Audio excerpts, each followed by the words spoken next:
All right, welcome to another episode of the Pinpoint Investor Podcast with Faisal Morsi. I have my next guest is Paige Feddersohn. Am I pronouncing that last name correctly? You got it. Okay, nice. I met Paige a couple years back at a multifamily conference. She's just a rock star, and I don't know her too well, but I'm looking forward to getting to know her. Thanks for being on, Paige. Hi, thank you for having me on. How's it going? Good. How about yourself? Great, thank you. I had some dental work done this morning, but I'm on the mend. Can't even tell. All right, perfect. So, all right, give me an idea. Like, what do you do, and how did you get to where you are? Yeah, so I've kind of done everything, lots of an array of things. Right now, I have a private brand that I'm working on, an e-commerce brand. Had that for a couple years. I kind of started drop shipping during the pandemic, and have kind of stuck with it since. And then real estate wise, I invest privately in properties when they come by and when they kind of meet my criteria. And then I'm also partnering with a firm right now that invests in the secondary mortgage market. So it's a super interesting take on real estate that I think a lot of people don't know about. Tell me about like your e-commerce brand. Like, what industry is it in, and like how'd you even get into that? Yeah, so it's a beauty supplement brand. So essentially, we sell supplements. I love this story. During the pandemic, I liked to bake at the time. I just liked to bake even before then. I had lots of time to do it. And when was happening, I really saw like e-commerce booming. So I really wanted to, take advantage of it. I always wanted to have my own store. I thought it was a really cool idea. So on my lunch break at work, I opened up an Amazon store and I went down all of these like baking things that they were selling. And I saw on Walmart this like ice cream maker that was selling for like $30, but it was selling for 70 on Amazon. So I just listed it on my store. I had never bought it before. I had never touched it. I still to this day have never even had this ice cream maker. And long story short, it just like took off.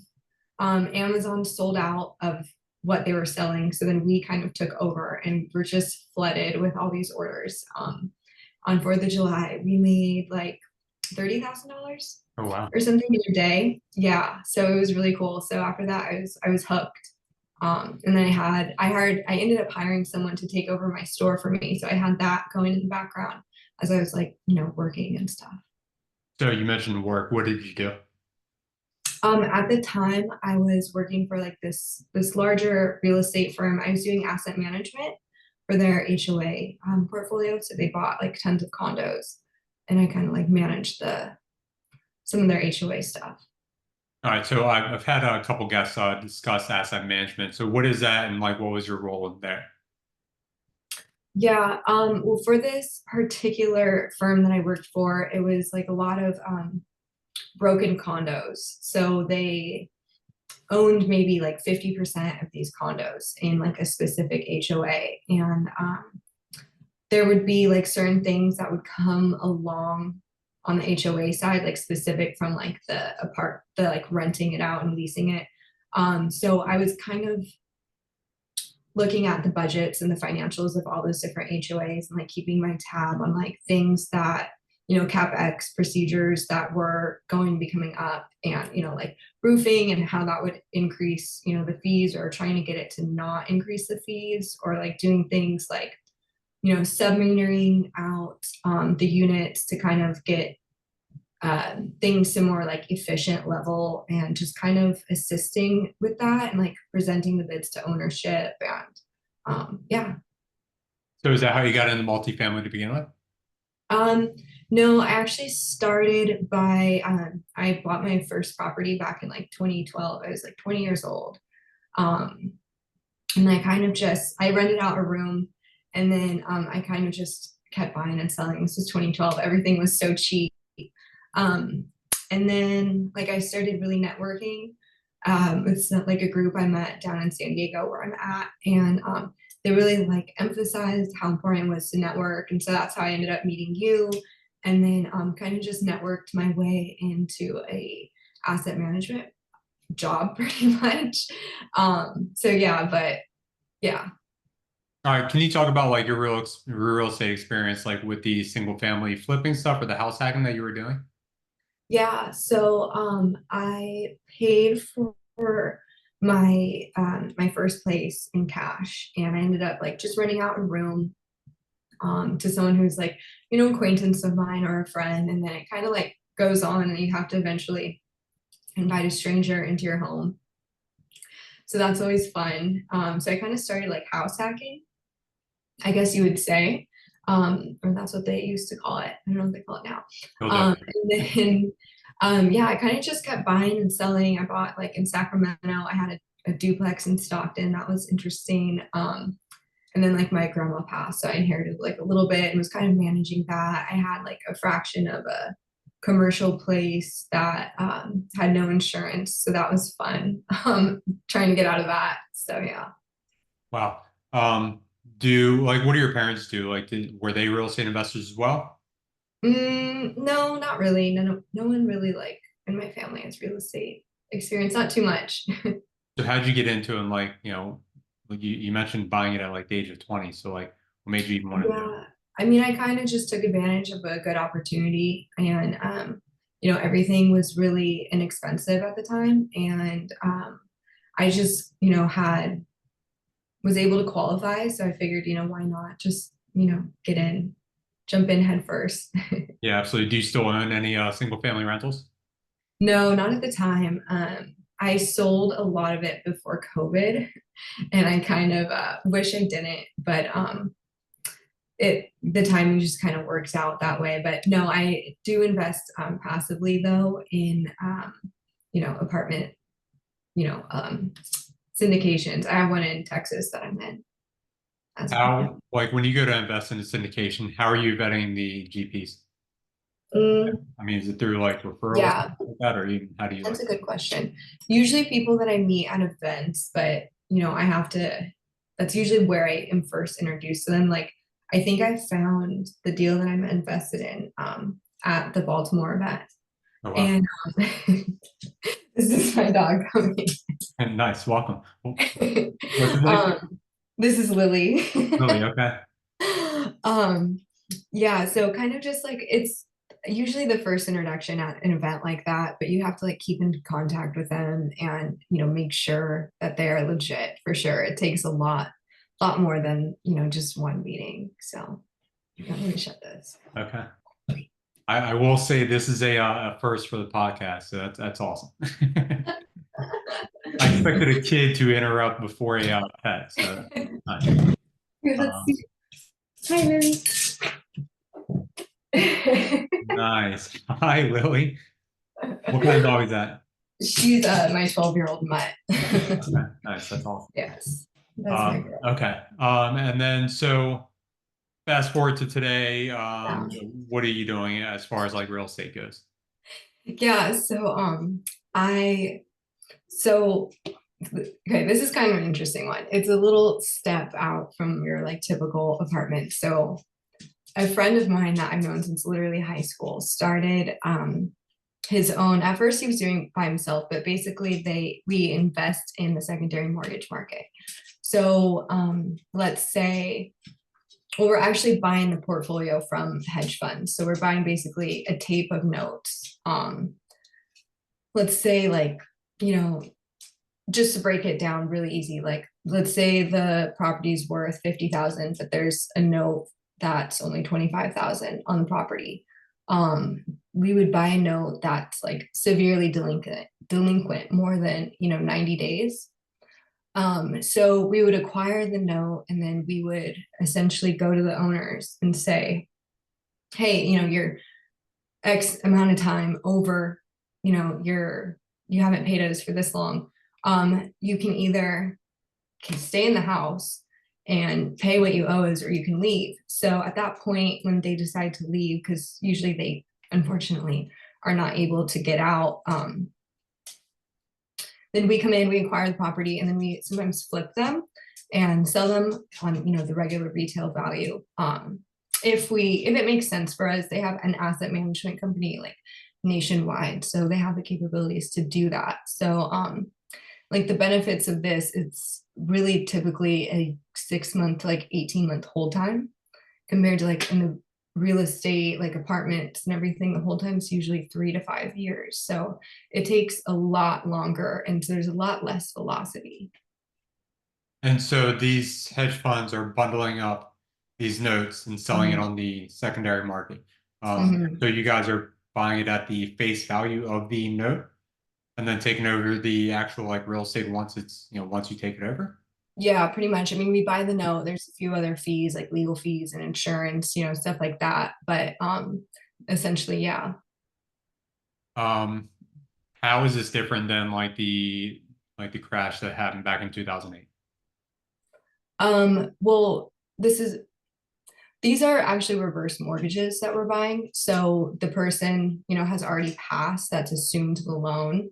So that's one way it's different. And then also like it's just they were giving loans to people who didn't qualify for them. And that we don't do the underwriting. Like we're just acquiring notes that have already existed. So, that would really go on the underwriter who wrote the original note.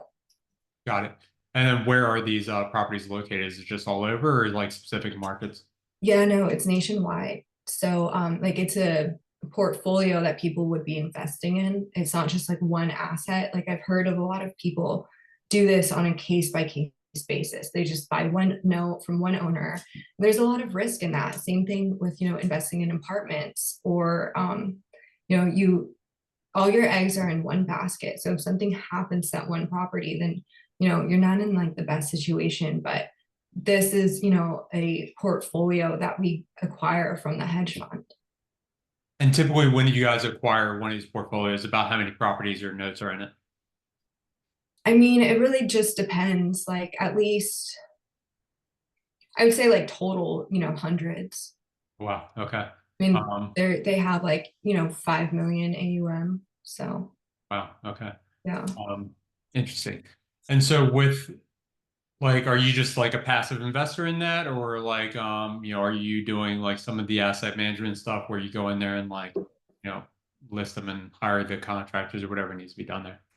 Yeah, so I'm actually on like the capital side for it for sure. So yeah, I'm not doing a ton of the asset management or anything like that, mostly just the capital side. So yeah. Gotcha. Are you still doing any like asset management or like working like a job? No, not really. I have a part-time gig right now. I'm a casino dealer. Interesting. Nice. Okay. Yeah. How'd you get into that? A friend of mine said that you can make, decent money and work part-time, and I feel like I could not do 9 to 5.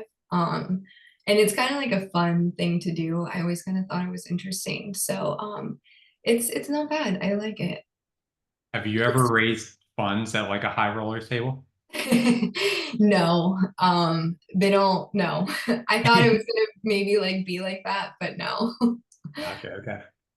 Interesting. I definitely first casino worker or dealer in this podcast. Okay, and so what is like your goal as far as like where do you plan on like taking your real estate career? Is this like a niche that you found that you want to continue like exploring or doing like something more yourself where like you're actually like purchasing these portfolios yourself? As of right now, I kind of like just staying on the capital raising side. I think that I originally got into this, area because my friend was doing it and I really loved his business plan and like what he was doing. I love that you don't have to take care of the tenants and termites and the toilets and all that. And then when he partnered with this gentleman, Sean, who's been doing it for like 10 years, it really like amplified his business. And I feel like very passionate about the products that they offer. And I think that it's something that people don't know about and haven't really thought about. So for right now, I want to, help them get the word out. And I know like that the results will speak for themselves and then they'll just kind of keep investing. But as of right now, like my business would be my number one um, goal. And then as far as like your business, you mean like the e-commerce business or Yeah, yeah, the e-commerce business. okay. Where do you see that going? Like, are you adding more SKUs to it or more products or just trying to like focus on like, building one or two? Yeah, that's a good question. Well, right now we invested all of our eggs in, not all of them, but like a lot of our eggs in Amazon because that was where, I kind of started with it. And then I realized, over time that like the price that you have to list it at on Amazon is just so competitive. And then there's just so much fees. And I wasn't really seeing those fees when I was drop shipping. And so then when I kind of started with my own product, I was like, oh my God, Amazon takes so much money. And they do give you, that like organic rank, and they do kind of help you start to sell when everything's so new to you. But yeah, my goal is to build out my Shopify store. Like it's ready there. It's already, doing its thing. So just kind of continuing to build on that because Amazon is not where it's at anymore, at least for me. Where are you still listing on Amazon? Yeah, we have two SKUs right now. It's a collagen boosting gummy and a vegan omega. And so, past 2 days, Prime Day, was that good for you or? Yeah, actually the last like couple of weeks have been good for us. Better than before for sure. So Nice. Where do people find you off Amazon? off Amazon. Yeah, like what's your like website name or anything? It's called earthandl.com. EAR Earth, like Earth, and LELLE.com. Okay, how did you come up with that? Well, I hired someone to make the name, but also it kind of comes from Earth. It's a vegan supplement brand, so the Earth, and we really focus on supplements for women. I mean, they're not all for women. Anyone can take a fish oil, but that's kind of like the niche we started in. And so L is like a feminine term, just kind of like kind of girly. So Okay. Earth, yeah. What type of marketing are you doing for it? um, You know, like obviously with like niche, like with women, like you want to be able to focus on that. Yeah, so that's the kind of the good thing about targeting someone that is very similar to you is like I can kind of scroll Instagram and get inspiration from, what I see. I don't have to like put on a separate marketing hat and be like, okay, I'm a guy who likes to work on cars. Now, like how do I talk, you know what I mean? So it's a bit easier, but we're mostly doing like some ads on Amazon, and then we have our organic, rank on Amazon. And then right now I'm investing in search engine optimization. It just takes so freaking long. It's just like painfully long. So now for the meantime, I'm just kind of focusing on social media and like email list stuff because it's expensive to start a brand. It is very, very expensive. So Yeah, absolutely. And so how are you differentiating from all the other vegan brands out there? well, we're made by women for women. I think a lot of other companies, maybe not like other vegan companies, I'm not exactly sure, but I think it is kind of odd how a lot of male owned companies market towards women for women. I just think that's kind of weird, in my opinion. We're also going to start giving back to some animal foundations. So, like, we haven't rolled it out yet, but orders on our website, like percentage of them, 10, 20, I'm not exactly sure right now, will go to animal welfare programs and stuff. Oh, wow, that's awesome. Yeah. Um, Now, as far as like, you're targeting, because that's kind of like, where I'm struggling as well with my business. Like, are you like targeting like specific communities or like yoga places or like, how are you like niching down and like finding your target audience? Um, well, we haven't really done like a ton of the wholesale, so I would just say through social media and putting out content that they would like. Um, I don't like, are you talking about your podcast? You're trying to figure Yeah, we're out. even like so also I'm in a data company and so I'm trying to target like wholesalers, real estate investors and like realtors as well. So I'm trying to Yeah, figure out like, how to niche down because I feel like when you're too broad, yeah, like you have too many like clients and like it's not really like, niches make riches. So yeah. when you focus on like one specific type of audience, it's a lot easier, especially when it comes to like SEO and like ads. Yeah. I would say hang out where your typical client is. So maybe like, you know, bigger pockets might have a lot of like newbies and stuff, but you want to be with like the decision makers. I mean, like I would say local events, kind of the events that you've been to, also Facebook groups. There's a few groups that I think we're into. I don't know if they're still alive or anything, but or just reaching out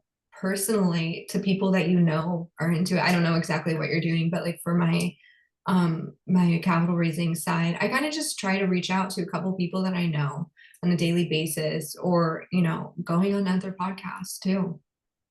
Okay. And as far as like the capital raising stuff, Mhm. are you just like how are you finding them? And is it more like relationships that you're building over time? Yeah, so I mean, I networked a lot through those events that, I met you at, and like all these groups. I don't know, like the 10X group. I don't know if you were part of that. And it was Yeah. just this whole movement that was going on. So I have a pretty good network in my database right now. I'm just kind of trying to like, hey, how are you doing? But like in a way that's genuine, obviously. So that's kind of some of my outbound marketing. And then I try to do, podcasts like this for more inbound marketing. And then I think it's always good. I feel like real estate is so much of an in-person thing.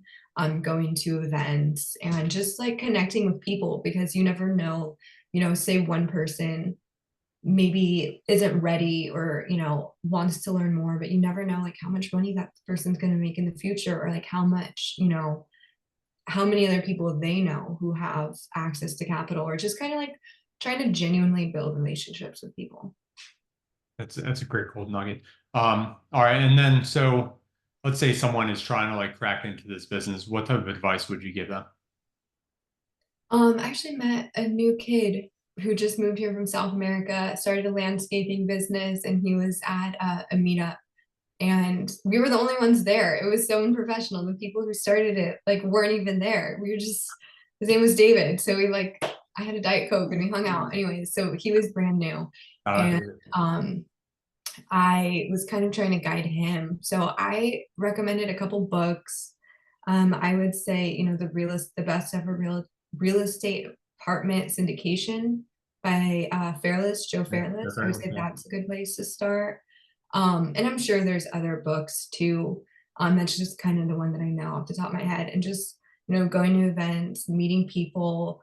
I think Bigger Pockets would have some really good resources too to get, involved with the jargon and stuff like that. Yeah, I agree.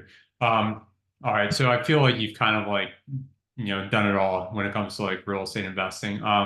What's your craziest real estate story? Um, so I uh I had this duplex in Stockton, and it was a pain in my ass. And I had to go up there to work on it. I needed to do work. It needed more work than I was really prepared to take on, honestly. And I should have never bought the duplex, but whatever. And so I drive from Santa Barbara to Stockton. It's like a 5-hour drive. And I'm, trying to get into this unit. It's California. So the laws are very tenant in favor. And I get there, and the mom is in a wheelchair, and her daughter is like this methed out gangbanger. And I mean, maybe she wasn't methed out at the time, but I wouldn't put it past her. And they basically like don't care that I'm there and I'm out of town and I'm trying to work. They don't give a fuck. So, I actually had like because I was blonde, I had like my purple shampoo get delivered, and I was like grabbing it off their door because I needed some. And this daughter is just yelling at me, calling me this crazy, blonde bitch, crazy, like all of the things. And she was growling at me, like right in front of my face. I don't know if you've ever had a human growl at you, My but kids. That's it. it's just kids, Yeah. right? This is very interesting. So I was like, well, at least I'm blonde. At least you're making fun of me for being blonde. There's worse things. But yeah, I would say that was. And then I went to Miami, and then someone broke in, and my garage door was on the ground. Like they broke my garage door. So that was fun. And then this gentleman stepped in to kind of help me, and he listed the property. He paid the contractor ahead of time, and then the contractor skipped out on the job. Wow. Yeah.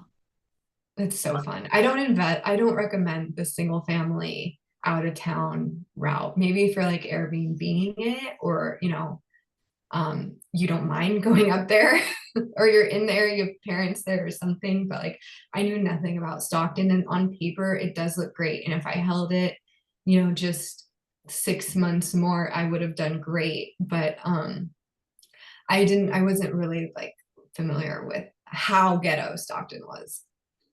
Yeah, I invest in Baltimore, so I understand.